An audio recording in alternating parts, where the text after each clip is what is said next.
episode of our Fireside Chats. It is crazy to think that we are up to that number already. Today, we have a very special guest, a friend of the Run Try Bike community, Evan Birch. Evan is an ultra runner. He's a former first responder. He is also a mental health advocate who has participated in the Divide 200 last year from Sinister Sports, and then is also participating in the Speed Project, a fundraiser with Bigger Than the Trail. Hopefully, we'll be able to get this on Instagram here in a moment, but I'm going to bring Evan forward here now and we can start chatting, and I'll figure out how to get you live on Instagram as we talk.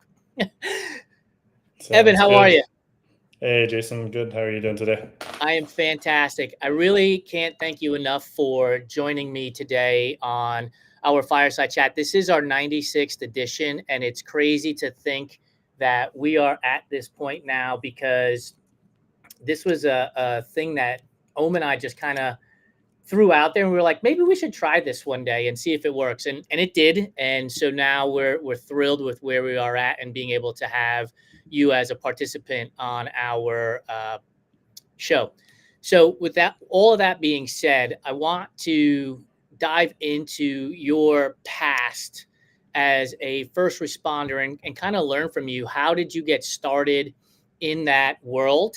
And follow that up with, how did that help you prepare to become an ultra runner, really? Yeah, thanks, Jason. I think, I would like to say I've had a slightly complicated relationship with running now that things have kind of gotten to where they are. So we'll try to cut in and out, and I'll try to pause a little bit so you can kind of jump in and ask a few questions, because I tend to go a little bit too much sometimes. So we'll just I started when I was 18, straight out of high school. I did my emergency medical responder course, and I have always loved kind of the human body movement, those types of things. I played competitive soccer ever since I was 5 years old up until like age 30. So I've always been, going long and distance on, whether it be on the soccer field or whatnot. But within the first responder community, so my basically position that I was in prior was, so I was an air ambulance call taker, dispatcher, as well as fire and EMS for, I guess, the better part of 2 decades. But I started the career, 2 decades. It doesn't seem like that. I don't look my age, I'll say that. No, but, when did you start? When you were 6? Yeah, exactly. Yeah, I get that one a lot for sure. So I started very young for, that type of work. And I ended up volunteering for a local air ambulance organization that's a nonprofit here called Stars Air Ambulance. My instructors at my EMR course were paramedics there. They said it would look really good on the resume to get some volunteer experience. And I went and volunteered, and they ended up having a very entry-level position, kind of fell into that. And then they asked if I wanted to train to be a dispatcher. And, at 18 years old, it's looked like the coolest job ever. Not really knowing what you're getting yourself into. Back then there wasn't a whole lot of talk about mental health or those other pieces. It was right. Very much like I don't know, there's not a lot of stigma back then. It was just more like you did the job and you went home. There was never really much of a talk about, the mental health aspect of the career. So kind of fast forward, was there for about 12 years. Worked every position I could within the dispatch center, except for kind of like the director position. So led teams and supervised them, did all those. And then I moved over to our local 911 organization, where I did EMS and fire dispatching. And then I moved into a different position that was more or less stakeholder management liaison work, dealing with our larger departments in and around the city, as well as our major health services within Alberta here. And it took a hit over kind of the COVID time frame. I was working from home a little bit. And then being out of the environment for so long, after, 2 decades in the position, I was able to get back to some sort of like baseline normal operating that I hadn't felt in a long time. Okay. And then we got called back to work, and that's when my life just went, like, took a nosedive. I was having panic attacks. I couldn't even go into the office. I'd sit in my car, just like not able to even regulate and get myself out of the vehicle. I was having night terrors, night sweats, nightmares. It was, I was averaging 2 to 3 hours of sleep a night, still going to work. And I was hiding this from my partner at the time. I was, the shame, the guilt attached to it, going like, I've been able to leave work at work for 20 years. Like, what is going on to me? I didn't know what was happening in my body. Right. And that's kind of how it all manifested for the mental health aspect of things. And then in January of 2022, I decided to finally ask for help after speaking with my now fiance after Christmas, and just said like, I can't do this alone anymore. And that's when I asked for help. I mean, it takes a lot. And so I want to go back for a moment. When you're working in as a first responder, you see a lot of and hear a lot of stories that are, I have to imagine, I haven't been there, impactful in a negative way, seeing people die and go through that stuff. Was that, do you think, a part of the struggle you had when you had to go back because you had been off for so long? It was like, I'm going back into that world where I might see this again? Yeah, I think it was you get a certain level of conditioning. I'll call it like you're in constant fight or flight mode, having to manage other people's worst days. That's Right, the best way I can explain it, is when there's somebody's phoning you on 911 and they're asking for help. Typically, like, that person maybe have never phoned 911 before, or asked for help in the past, or didn't have a medical thing that happened. And so that's really like their first day and their first interaction, and you're dealing with upwards of 40 of those people a day. right, So you're really, in order for you to stay regulated and be able to continue doing that work, I believe now, what I know now after the, therapy and everything I've been through.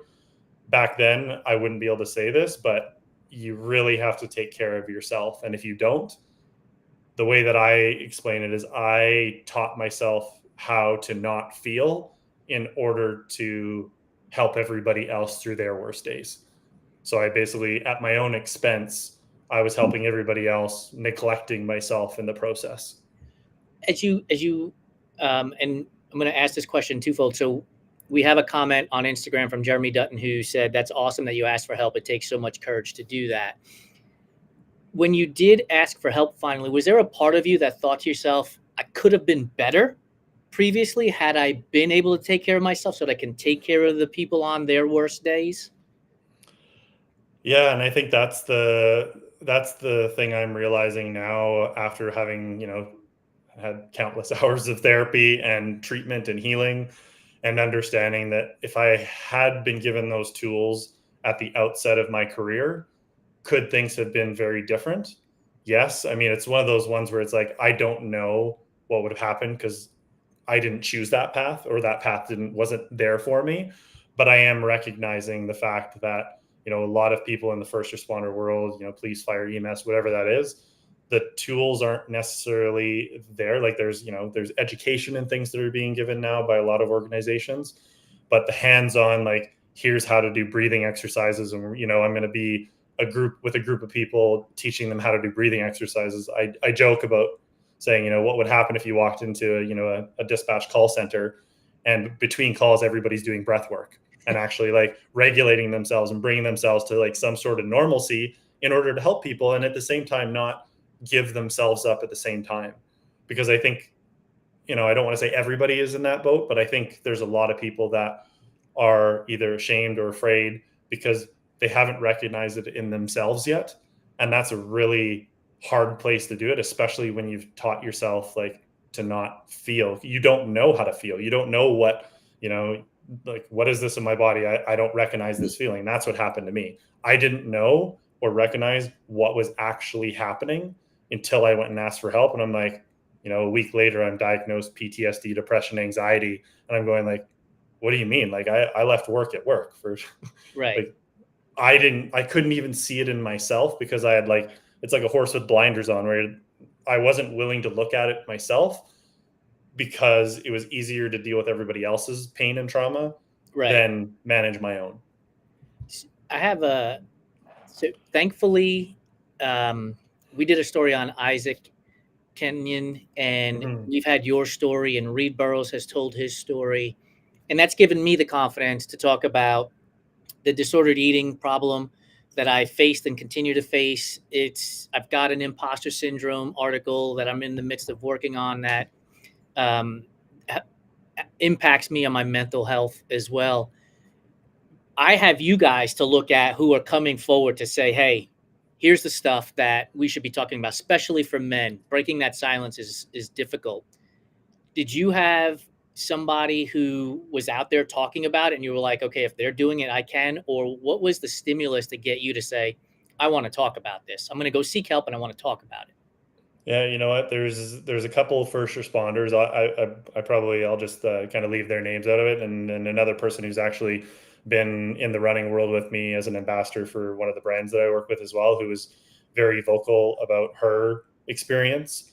And I think, you know, the amount that you can like bring yourself to speak and share is in direct reflection of like your ability to be vulnerable. And I didn't know how to do that. Like it was like there was always a wall up. There was always a, I was never curious. There was always like judgment and shame attached to like if I say that I'm not okay, I'm going to be judged by other people. And it's taken a long time to get to that point of not, I don't want to say not caring, because I do care what people think on a certain level, but Right. not letting it affect me to the point that it's debilitating. But there's definitely another paramedic in the as well that is local here as well, that she was very vocal as well about her journey. And those are the situations, again, I do feel very strongly that we can learn a lot through shared experience. And that's where I think we're not meant to do this alone. And Right. I think that's the number one thing that I can say is we are not meant to heal in isolation. Like PTSD, depression, anxiety, any of these diseases or disorders, it wants you alone, because if it can get you alone, it can take you down that much further because you don't have anybody to turn to. So if we can expand it and go, these stories are okay to tell, no different than me breaking a leg. Like I'm going to tell you my rad story about breaking my leg. Well, what's the difference between me telling you about like the really unfortunate situation that I went through and my, now I have PTSD because of it. Right. But there's no shame attached to it. And I think that's the big piece of it that I think people need to understand. Like, you don't have to go at this alone.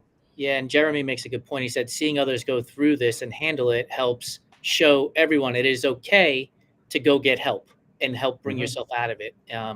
For sure. Were you running ultras before you went and sought help through therapy? Yeah. So I will say that I've been running longer distances and longer as things got worse. Okay. Yeah. But like unconsciously worse. I didn't know what Right. was happening. So I was using these longer distances as an avoidance and distraction technique Same. rather than like being willing to look at it, because I could go run in the mountains for 6 hours and not talk to anybody or see anybody and like put myself through that, like, I don't want to say pain, but put myself through a little bit of hard like effort to forget about all the other stuff that I'm just going to ignore it, or I'm going to go work more overtime, Yep. because if I keep myself busy, Yep. then I don't have to think about it and I don't have to face it. And if Okay. you constantly are distracting yourself, you're just going to repeat the cycle until the universe says like, okay, I'm going to give you this lesson again, and I want you to try to like learn from it this time. And if you're not, I'm going to give it to you again and again and again and again until you do. And it's going to hurt every single time until you're willing to, like I talk about surrendering to the process. Therapy and all these other things, I strongly believe won't work unless you've come to it yourself and go like, I'm ready to do this. Even if you're not ready, like we're so stuck in this like comfortable, like to you it's like that's comfortable, that's safe to not talk about it. Right. We need to put ourselves into discomfort even more, even though it's like scary as hell. Yeah. But if we're not willing to do that, we're not going to be able to meet ourselves, like, and what are we like denying ourselves of? Like we're Yeah. denying ourselves of like what we could be by I, not surrendering. I agree with you completely. Like, I think that we're afraid to go through this uncomfortable moment for what I will call a brief moment in time to come through the other side to be more comfortable with who we are. That could be a lifetime. And so we do the things. We go run in the mountains for 6 hours, or if you're a triathlete, you get on your bike for 4 to 6 hours, and that's the only thing you have, and you can ignore the rest of the world because we don't want to go through that uncomfortable moment for, it could be, years, of course, but when you come out the other side, there's a lot more comfortability there. So it leads me to this question for you, because I find it in myself. Once I released that like control over myself to um, protect my ego from talking about disordered eating, like everything else got better for me in a way, right? Eating food tasted better. I didn't have to worry about hiding it. Going out and running in the trails felt better. When you sought help and you got help and you're working your way through it, could you feel a difference from the trail running you did before getting help and the trail running you did after getting help? 100%. So before I asked for help in January, I had finished my race season kind of in September, and well, I guess October I ran like a little short race, but I stopped running cold turkey when all of those things were happening to my body. I was giving up everything that I cared about or that I like believed that I was like doing for myself in response to everything that was happening. And then about going into therapy, and this is the interesting part, is like I am a very competitive person, and I've said this a few times to a few other people, and I was trying to win at therapy. Like Uh-huh. therapy was like I'm gonna do so well at this that I'm Yes. gonna just like, but I wasn't. The best way to explain is I wasn't fully surrendering, and I was like still holding major parts of me back because I was so focused on like beating this that I wasn't willing to just like surrender and go like, okay, I'm gonna just like crack this egg open and I'm Yep. gonna be this like yolk in a frying pan and just let's see what happens. So it took me a good 6 months before I realized that I was running from, the way that I describe it now is I was running from a place of wounding before. So a place of like shame, guilt, avoidance, distraction, a way to like numb my pain. And now, as soon as I realized that, I actually had to make a decision, a conscious decision. Like, do I want to keep running? Am I able to get to a place of doing it for the right reasons? And to me, the right reasons are coming from a place of like self-love, joy, compassion, respect for myself, and now I'm able to give back to the community in a different way through my running. And working with my coach that helped me through that year with my accountability and everything, I came to a place of now I'm doing it from a place of worth, like self-worth. I'm coming at it from, I'm trying to summon the joy in my runs. I'm not competing with anybody else. I'm competing with myself. I'm meeting myself at like where I am on the day. I'm present. It's such a different experience coming from that. And I'll be honest, I experience less pain when I'm running now, coming at it from that way. It's not a suffer fest. Like I know people talk about these ultras being like a suffer fest and all these things. I'm like, honestly, it is like I am so curious about how, like, it's self-discovery for me. I'm so curious every single race now of like, oh, like if this happens, like, oh, I don't have any cramps. That's weird. Like I don't have any pain. I only have one blister. Like it was it was such a dynamic change in my head that, to be able to do that and know that I'm now coming at it from a very different place is amazing. And I'm sure it's showing in the way that I'm, showing up in the world as well too. I can't, like, I'm smiling so big on the inside. I'm smiling big on the outside. I'm nodding my head because I know exactly what you're saying. I hear people talk about how hard things are and the difficulty and the suffer that you're going through. And as I'm climbing a mountain, going up a hill, I went up Devil's Thumb at Western States, and all I kept thinking to myself was, man, this is amazing. Like, I get to do this. Like, it's hard. Don't get me wrong, it's hard, but I get to be here and I get to do this. And when I got to the top of Devil's Thumb at Western States, I looked over the ridge line, and one of the volunteers was like, "Are you okay?" Like, she was paranoid that something was wrong. And I was like, no, I just want to take in the accomplishment of getting to the top of this climb. And I just looked out over the expanse, and it reminded me of how small I am in the world, and my problems aren't as big as I make them out to be. And I was able to move on. Um, have you had any one of those experiences, specifically in a race where you've just stopped and said to yourself, I cannot believe that I get to do this now? Yeah, Divide 200. So that was my first 200 miler in September of last year. And out of all the racing, I mean, I've been running on trails since my early 20s, and I'm 38 now, and I started running like short trail runs, like community organizations. There's a Five Peaks as an organization up here in Canada that's been in the community trail running scene, very like shorter runs, like 5 to 21 kilometers. And I did those for like the first 10 years. And, coming at it from that and seeing how I've progressed, I'm trying to chase podiums when I was younger. And now standing at the start line of the literally like the longest distance I've ever put myself at. And I'm sitting there and I'm the calmest I've ever been at the start of any race line ever in my like running career. And it boggles my mind of like, I used to have like, I need to go to the porta potty for, twice 10 minutes before my race because I put so much pressure on myself Yes. to beat people. And now I'm sitting there, I'm going like, okay, you've put in the work, you've put in the training, you're here today. Like, get out of your head, get into your body, which is again not an easy thing to do because a lot of us are humans are just intellectually like wise people. They try to solve their problems by thinking their way through it. As Right. opposed to me, I'm like trying to like get out of my own head and go like, okay, get into your body. Okay, what are you feeling right now? I'm like excited. I'm actually excited. I'm not nervous. And there might be a little bit of anxiety, but that's because I care.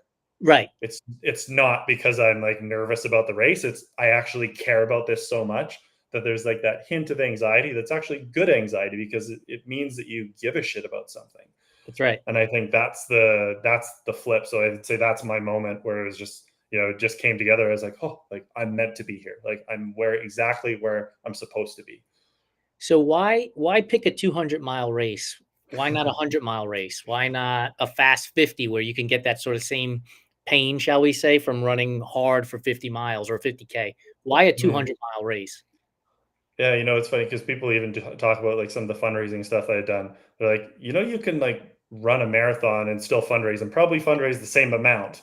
You don't have to run 200 miles and raise like people will probably still give to you. So there is that piece of, I believe very strongly in giving back to the community now. That's how I'm also, a lot of people will say like I'm run my why is to give back to the community. Well, I do agree with that, but I also have to, there is a little bit of a selfish piece for me of going like it's also helping me heal too still. Yeah. Because PTSD, depression, anxiety, like you said, eating disorders, anything in that realm of disease or disorders, I strongly believe it's with you. You're never fully healed from it. So for me, like it's cathartic in the sense of I love problem solving. Like that is the number one thing for me. Like running is like a series of like 1,000 yes or no questions. Yes. And then you add it into like a 200-mile race. And it's like, okay, now you have like 5,000 yes or no questions. So for me, it's always about, if I'm hurting on a 200-mile race or whatever, I get the opportunity to problem solve, be like asking myself questions like, okay, that like the bottom of my foot's really hot. Should I stop right now and check it? Not like, oh, my foot hurts. Oh, my foot hurts. Oh, my foot hurts. Like Right. it's very easy to focus on the negative, but it's so much more like intentful if you can actually go down the path of like, okay, problem solve. All right, I have two options. I can lance it with a safety pin, and maybe I get an infection, but maybe I can get through the race, and maybe the infection will come after. Okay, that's a choice.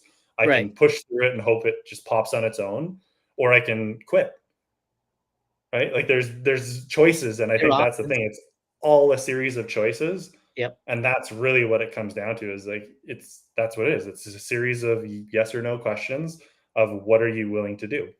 So for me, it's like that's what it is. It's the problem solving aspect of going that much further because in a 50K, I can run a 50K and get 12 blisters and complete it.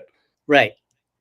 But if you get a blister at mile 80 of a 200-mile event, Still you're have like, 120 to go. you still got 120 to go. So it's a very different switch in your head of how am I going to manage this because I have to do this, right? And I mean, I like to break it up into smaller chunks. I don't think I have to do 120. I'm like, I need to get to the next tree. I need to get to the next Yep. aid station, whatever it is. But that's what it is for me for the longer distances is that mentality of like, how far can I push it?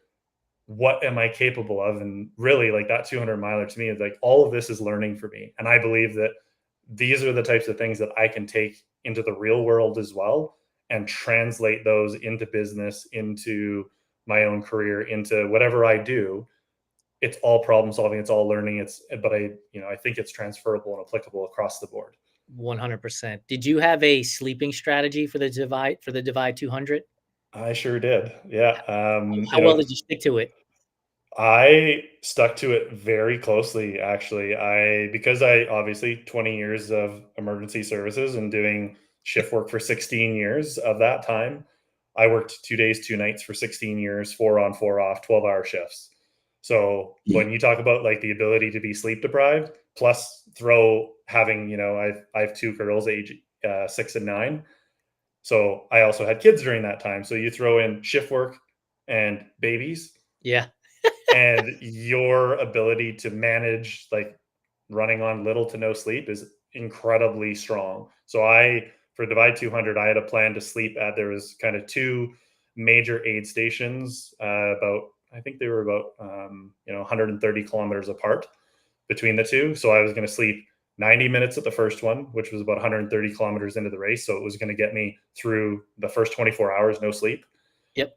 And then I was going to try to sleep then. And then I was going to sleep a second time. And then if I needed to, I was going to sleep at one of the other like non-age stations. So I was only looking at like a 5-hour sleep plan for my 83 hours that I was out there. Originally, my plan was like 70 hours.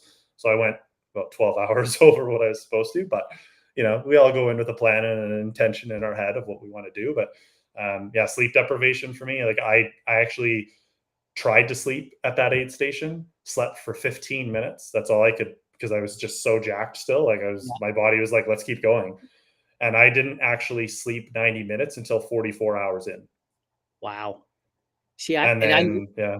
these are the kinds of conversations I love because everybody is so different. So when I did Cocodona, first time to sleep was at mile 72, which was 24 hours into it. And I was like, I'll sleep for 15, 30 minutes. And I did that and I got up and that next day was awful. And I made a decision at that point. I was like, I'm going to sleep for like 2 to 3 hours every night. And I would make it to a van, give or take 50 miles. I'd get 3 hours at minimum sleep and I would feel so much better. So it's always interesting to hear different people's stories when they're doing these long events that are multiple days. I interviewed um, a gentleman by the name of Bear Lee, and he slept at Cocodona. I think he said he slept like 6 hours total, and I slept like 15, and he beat me by 3 hours, right? And it just shows Mhm. you, like, for me, if I would have done that, I probably still would be out on the course. I just think like the different people doing different things. It's amazing to learn and hear from every one of those things that you're doing. So I'm going to pick your brain. I'm going to be pacing and crewing at the Divide 200 this year. Oh, What do I need nice. to be? What do I need to be aware of when we're out there? Are there components to this race that you're like, look, you need to be really focused here, or any tips you can give me for that? Definitely the first third is very, very heavy on elevation. So make sure your runner is prepared for that. The drive times between, I think it's checkpoint 10 and checkpoint 12 is about 3.5 to 4 hours. And then you end up on some like hunting roads. And it's like in the middle of nowhere. So you definitely have to plan for that aspect of it. And yeah, definitely plan for swinging temperatures. You're in the mountains. And I would say because of the elevation, the terrain is very, very rocky coming down any of the descents. Like we're talking like quad track, like super bumpy rocky, very hard on the feet. So if you have very, very cushioned shoes, I would recommend that. And really, foot management is massive. So I'll share a little secret just because it's worked for me really well. My plan for the sleep, I didn't want to take dirt naps. I hate dirt naps. I was like, you know what? If I'm going to sleep, I want to be comfortable. I'm not going to be this guy rolled up in a bivvy sleeping on the side of the trail. It's just not me. And I came in. You take off all your layers. I put on like sweatpants, a hoodie. We soaked my feet in Epsom salts, warm water, and iodine.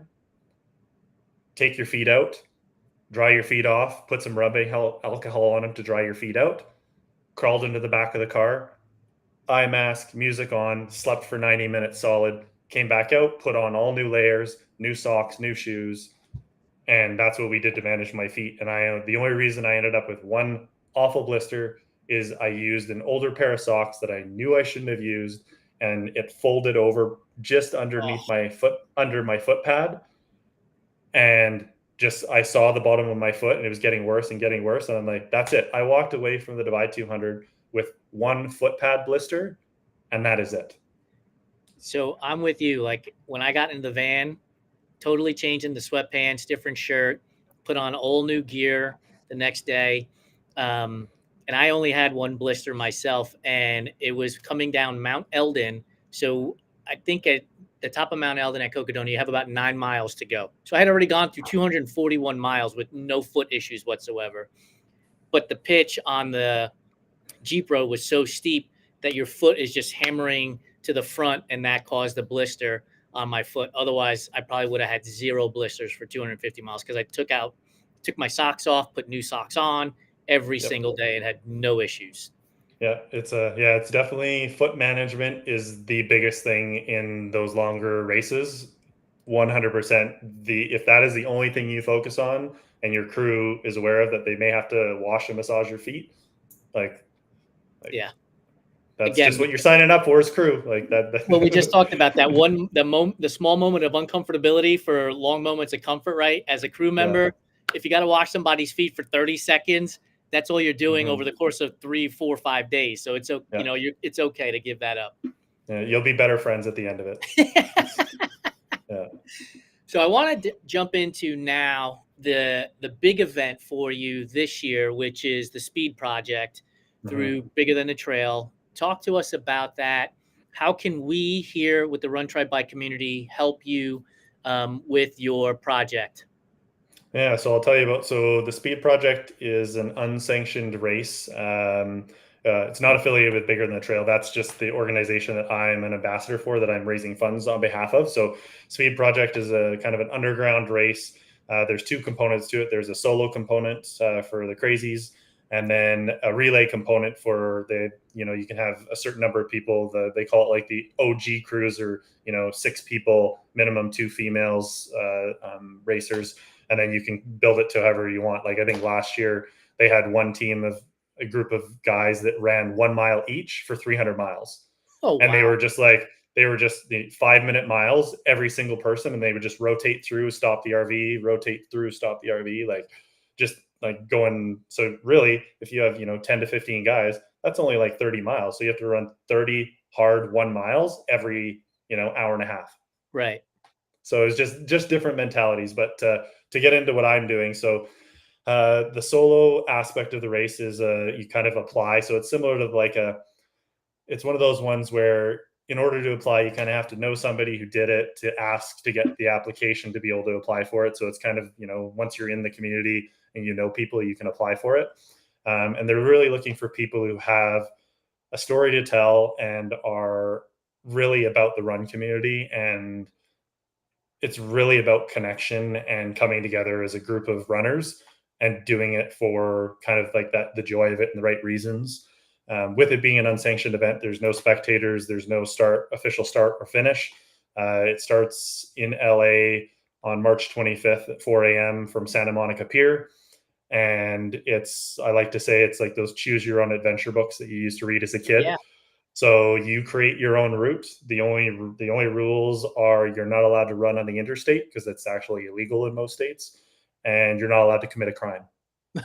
That's good.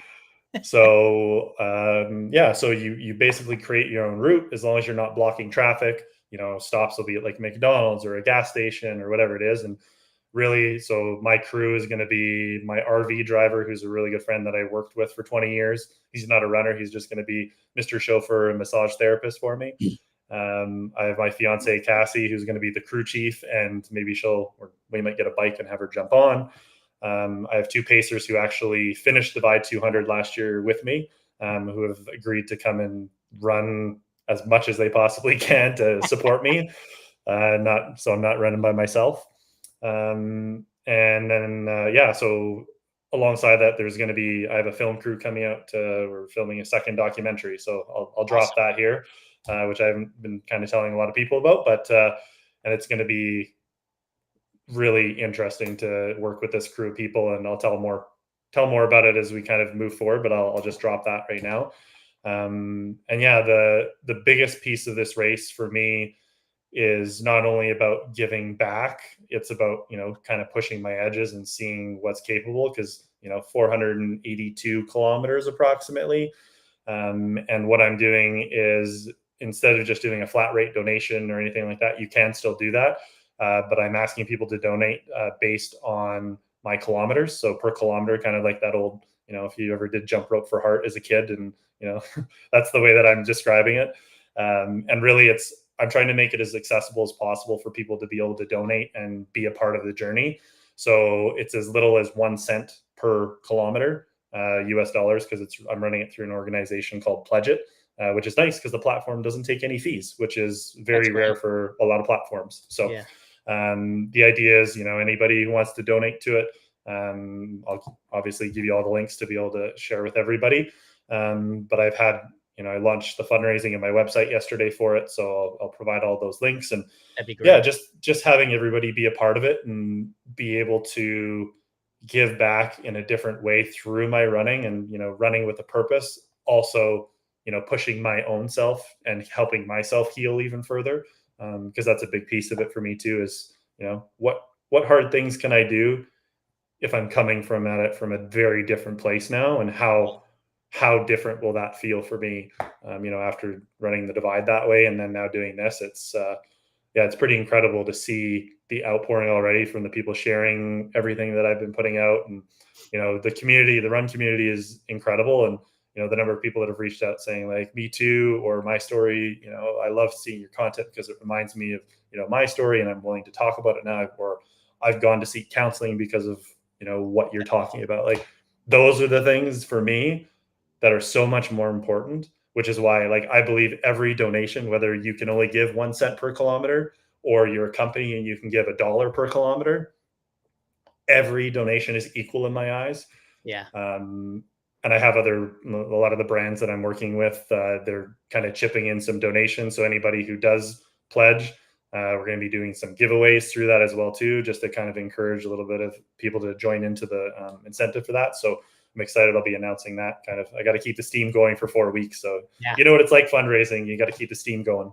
Absolutely. And we're happy to help. So we'll get those links out here on all of our social platforms. It'll be on our website when we put the video up, which should be by the end of this week on Friday. So we'll make sure we'll include that in there as well. Do you have a route already planned for yourself from the Santa Monica Pier? Yeah, luckily the TSP community, the Speed Project community, again, like when I talk about community and connection, the sharing of data between people has been like crazy. Like, here's my route from last year. Here's my road directions. Here's where I stopped with my crew. Here's what gear we wish we had. Like, it's such a welcoming group of people. And like, I always thought like the trail running community was amazing as it is, just even like running 5Ks, 10Ks, Yeah, but it's just like amped up even more. As soon as you get to these people that are running these things and all the logistics and planning, everybody is just like crowdsourcing information, because that's how everybody gets through it. Like, you share stuff in order to absolutely. help everybody through. Because I believe like there's so much room for everybody to, whether or not somebody makes it to Vegas first, because there's the OG route, which is kind of like mostly road, but it's 540 kilometers. Or you can choose the shortest, fastest way, which is what I'm trying to do, based on the data that I have, which is, you get to run through Death Valley, you get to run through the desert. There's different ways of doing it. So it's really, the finish is at the old Las Vegas welcome sign on South Las Yep. Vegas Boulevard. So it's, at the end, like, there's no like massive groups of people. You take a picture of you at the sign, and that's your official finish time. That's awesome. Like, so it's, and then the relay runners. So that's the solo category. And there's going to be about 25 to 30 of us, I think, approximately, which is the largest solo field they've had Wow. in the few years they've been running it, which, because it's kind of like invitation only, but so many people want to do it now. They're like, okay, like, we'll let a few more people in. And then on the Friday, the relay starts from Santa Monica, because I think last year, I think the record is like 29 hours for 300 miles with a team. Wow. It's like ridiculous. I think it might actually be lower than that. I can't remember exactly. I'd have to look, but so they should be finished in like just over a day. That's blazing. Which is nuts, right? Because Yeah. it's going to take me 3 to 4 days. In my best case scenario, 3 to 4 Right. days is where I haven't nailed down like I want this yet. I have loose goals because I believe intentions are better than goals for me. Because Okay. then as soon as a goal hits, a goal's done. Whereas Right. an intention of like, I think I want to do it this fast, and I'm not going to hold myself to it. It's like, it's not about perfection. It's about giving myself a line and seeing if I can cross that line and, Yep. oh, that feels good. Okay, let's go to the next one then. So, I'm yeah, so that's the race. I'm a month early. I'm in Malibu right now. I'm a month too early for you. I would have been thrilled to at least run somewhere on the highways here, or not on the highways, but on the roads here. Start from the Santa Monica Pier. Had I been here Yeah. a month later. Yeah, and I forgot one other crew member of mine actually. He lives in Las Vegas, and I'd like to give a shout out to him because he's doing something pretty incredible. So he's actually an adaptive athlete, and he has basically these. I can't remember. I'm going to probably butcher what they're called, but they're basically exoskeleton legs that go below his knees that Okay. allow him to run.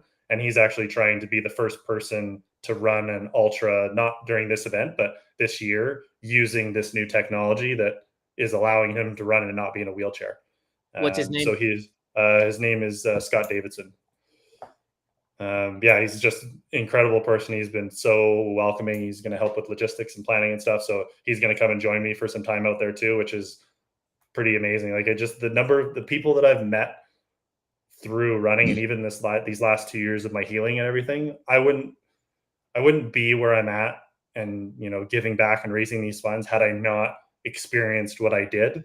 So there's no regrets there for me. It's like, because I believe that regrets are like unrealized potential, and so there's no regrets for me. It's me going like, no, this is where I'm meant to be. I was meant to experience that to help other people go through what they need to go through. And now I get to meet all these incredible, cool people that are just like amazed at what I'm doing. And I'm sitting here like, dude, you're going to run an ultra and in exoskeletons. Like, I'm so amazed. Like, it's so cool. And I just, these cool humans, and again, meeting you guys, like, it's just such a tight knit community. I don't think people realize how small it is and how incredible it is until you start having these conversations and these connections. That's 100% how I feel about having started this business 3+ years ago, and all the people that we get to meet. I am amazed by all the people that are doing just utterly amazing things for themselves, right? Because some people might say, well, I didn't run a 200, or I don't run a marathon, I run 5Ks. And I'm like, that's awesome. Like, be proud of that. Pat yourself on the back. Don't diminish your own accomplishments and achievements. So I just with want to that, say go really ahead. quickly, when you said a pat on the back, so I always joke that I'm not doing this for like the recognition piece, because I don't know if you've heard the saying, but a pat on the back is only 2 feet higher than a kick in the ass. I don't know if you like. It's just I don't know. It's just something that I came across as like every time I hear it or say it, when somebody says a pat on the back, I'm like, yeah, but like it's yeah. I thought you'd Pat yourself appreciate on the back. I mean, if you can that. kick yourself in the ass too, that's impressive. Yeah. Are you ready for? Thank you. First off, before we jump into this, thank you so much for your time, and really thank you so much for what we'll call breaking the silence on mental health for men. I think it's just a super important topic. I know I told Ohm I want us, the Run Try Bike platform, to be one of the leaders in breaking the silence for men's mental health, and having you share your story here today is a part of that momentum that I want to make sure we keep going. So thank you so much for your time. Now we'll get into the rapid fire section of our conversation, which is all surrounding food. And I know you've participated in the past with Mhm. pineapple on pizza, so you might as well just get it out now, and then we can jump into the other parts of it. No, I just like to bug you about it. That's not my preference. I just, as soon as you can like latch onto something that you know is going to dig somebody, you're just like, I'm just going to poke a little bit more. Yeah. Yeah. Anyway, so first question for you: is candy corn a real candy, or is it earwax covered in sugar? First off, it shouldn't be given out at Halloween, and I can't remember the last time I saw candy corn being given out at Halloween. I would say earwax for sure. Like it's yeah, like Easter's coming up. We're going to see them all over the place. Peeps. Are Peeps a real candy slash sweet, or are they just marshmallow covered in dust? it is a marshmallow in disguise. That's yeah. We've been told more than once that the best way to eat a Peep is to let it go stale. And I'm like, so let me Mm, get this straight. Something bad is better when it's worse than when it's yes. intended. Like that Yeah. So doesn't make any sense.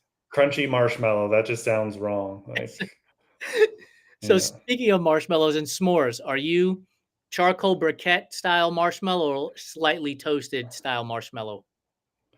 If it starts on fire, you did it wrong. Okay. I It's see. got to I'm a be like golden brown. Are you like the put it over the fire, let it light on and fire, let it and just sit there. Yeah. blow it out when you're yeah Yeah. no like if you let it on fire, it means you haven't had enough campfires. That's what the problem. That's what it is. What's the best thing you ate while you were racing at the Divide 200? Oh, the final aid station when I got there, somebody had just arrived on a quad, and I was so tired of like I had my own food and I had my own pouches and like baby food pouches that I made of like I had like full on flavor fatigue. And they showed up and somebody had brought a 6-pack of like grocery store scones. And I just asked her, I'm like, can I have two, please? And I just like, they were like the best, like, no, sorry, they weren't scones. They were apple turnovers.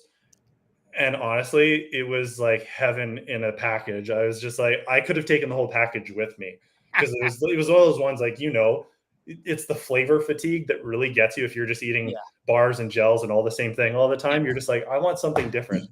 And I saw these things and it was like a light was shining above them. And I was like, are those for us? Like, can I have one of those? And she's like, yeah, take as many as you want. And I was like, done. Like it was, yeah. So apple turnovers at the last stage station of Divide 200. For me at Cocodona, when we prior to getting into Prescott, I told my crew I was like, I want Impossible Whoppers and Klondike bars. I don't care what you have to do and how far you have to drive to get it. I will wait at Prescott until you come back if the drive is that long. Like that's what I want, Yeah. and I it will might tell have been the you, best thing I ever ate. I will tell you, Divide 200. Make sure your crew, if you want something like that, they have to stop at the A&W in in Crow's Nest Pass, Blairmore area, before they drive out to you because there's like nothing else on the way. Awesome. Or you can stop in Fernie as well. But definitely, if you're looking for stuff like that, like make sure you put those things on the map because otherwise, you're gonna have a very unhappy runner on your hands. Is red velvet cake a real flavor, or is it just chocolate cake getting ready to go to the Oscars? Oh, that's a tough one. I like red velvet, but I'm gonna go with B because I prefer Black Forest cake. That's all I'm gonna go with. I At least like it. it's trying. At least it's trying to be itself. That's all I'll say. Raisins and cookies, yay or nay? Ooh, that's a tough one. Um, am I running during this, or am I at home like having a snack? You're at home having a snack. No raisins. No raisins. Yeah, I have zero delineation when I'm running. I don't care. It's food. It's fuel. Like I'll pick the raisins out and spit them out if I have to. Like I don't care. You like is carrot cake a thumbs up or thumbs down cake for you? I like carrot cake. I'm good with Now, carrot would you cake. put raisins in your carrot cake? Again, you're sitting on the couch. That's just blasphemy. Like, why would you put who put raisins in their carrot cake? What carrot cake have you been eating? I love Oh man, raisins in my carrot cake. oh man, like you might as well just like it's raisin cake at that point. Like, I'm sorry, but What about pineapple in your carrot cake? I've seen that. I don't care for it, but uh, yeah, but you have a bias against pineapple, so I can't really. I don't know if I trust your judgment on that one. No, I just like carrot cake. The icing is what makes the carrot cake. So if you have very crap true. icing, like then I'm done. But And I do want to clarify, I love pineapple. I just don't want it in my carrot cake, and I got don't it. want it on my pizza. That's fair. A That's bowl of fair. pineapple, and I'm good to go. Is a hot dog a taco or a sandwich? It's a sandwich. Yeah, the bread's Usually, too thick, and I just say because the bun isn't made of corn. right? So There you go. yeah. Nuts on your food, yay or nay? Like brownies or cookies with nuts in them? I will say no because I am allergic to peanuts, and I will quite literally turn into a party favor balloon. That yeah, like it is just not good. So no nuts for me. No, I'm good. Yeah. Top 3 candy bars or candy, period, not just candy bars. Ooh, I'm gonna say for chocolate bar, Charleston Chew. Oh, that's a good one. Yeah, that one's not a like fan favorite most of the time, but that's a high up on the list. Um, Hershey's cookies and cream, Oh, that's a good one too. and I'll give you a candy. Ooh, candy sour cherry blasters. Nice. That's a good Yeah. list. Little off the beaten path, but solid list. Yeah. Last question for you. You get a tray of brownies. Are you going to the edge where it's a little crusty, or are you going to the middle where it's more gooey? Do I have to share? No, it's all yours. It's all mine. That I'm eating it all. Like, Where are you I, starting? Are you starting yeah. in the middle or are you starting on the edges? I'll start on the edges because then at least by the time you're like have fatigue from chewing so much, at least the middle is soft. There Yeah. you go. Yeah. Evan, thank you so much for your time. For those of you that have joined us, we appreciate you being here. This will be on our YouTube channel and our website on Friday. Appreciate your time. Good luck with the speed project. We'll be cheering you on, and we'll also get the links for your fundraising out there too. Perfect. Awesome. Thanks for your time, Jason. Have a It's good always one. a great chat with you. Thanks. Bye.